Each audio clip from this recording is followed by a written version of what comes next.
Finally কুলির trailer চলে এসেছে। বহু অপেক্ষার পরে রজনীকান্ত স্যারের সাথে আরো অনেক বড় বড় কাস্টদেরকে দেখতে পেলাম। কেমন হলো চলো জেনে নিই। সানি টকের সঙ্গে সিনেমার জগতে হারিয়ে যাও আর ছোট্ট করে সবকিছু জেনে নাও। কুলি এই মুভিটা নিয়ে হাইপ কিন্তু বরাবরই বেশি ছিল। লিও নিয়ে যেভাবে হাইপ তৈরি হয়েছিল তার থেকেও বেশি এই মুভিটা নিয়ে কিন্তু হাইপ তৈরি হয়েছে। আমি যখন থেকে ইউটিউবে আসি 2024 সেই সময় থেকে কিন্তু এই মুভিটার হাইপ লেভেলের তৈরি হয়েছিল। তাছাড়া অলরেডি তোমরা জেনে গেছো যে ওয়ার 2 মানে 14ই আগস্ট ওয়ার 2 এর সাথে কুলি রিলিজ করতে চলেছে, যেখানে একটা ক্ল্যাশ হবে, একটা ব্লাস্ট করবে। ধূমকেতু, ওয়ার 2 নাকি কুলি, কোনটা তোমরা আগে দেখবে সেটা অবশ্যই কমেন্ট সেকশনে জানাও। এই মুভি লোকেশ কনকরাজ স্যারের, তাই ট্রেলারের মধ্যে তেমন কোনো হিংস তোমরা স্টোরি নিয়ে খুঁজেই পাবে না। তাছাড়া লোকেশ স্যার যতগুলো মুভি তৈরি করেছেন তার মধ্যে কিন্তু যথেষ্ট গোপনীয়তা বজায় রেখেছেন, কিন্তু গোপনীয়তা সত্ত্বেও এত ভালো প্রেজেন্টেশন দিয়েছেন যে এমনিই মানুষ ফ্যান হয়ে গেছে সেই মুভির। এটাও কিন্তু তার ব্যতিক্রম নয়। লিও ট্রেলার যখন এসেছিল তখন মাত্র কয়েক মিনিটেই কিন্তু মিলিয়ন ছুঁয়েছিল সেই ট্রেলার। আর এই মুভির ক্ষেত্রেও মানে কুলি মুভির ট্রেলারে যে পরিমাণে ভিউ এসছে মেকারদের তরফ থেকে যেটা জানানো হয়েছে মাত্র 10 মিনিটে 1 মিলিয়ন ছুঁয়েছে। বাট হোয়াই এই মুভির হাইপ এত বেশি কেন?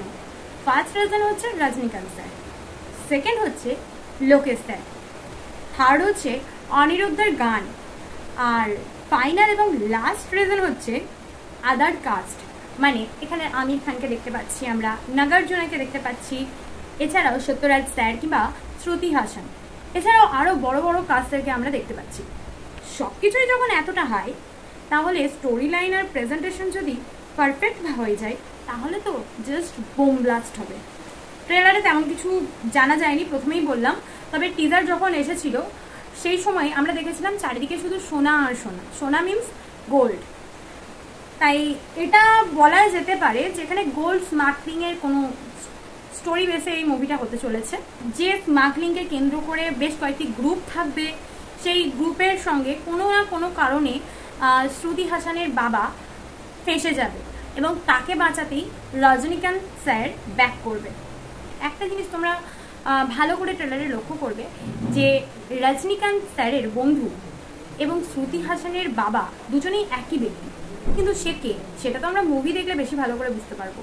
তবে 2 মিনিট 44 সেকেন্ড 45 সেকেন্ডের কাছাকাছি যদি তোমরা ভালো করে লক্ষ্য করো তোমরা দেখতে পাবে যে সত্যদাস স্যারকে কারোর সাথে একটা লড়াই করছে।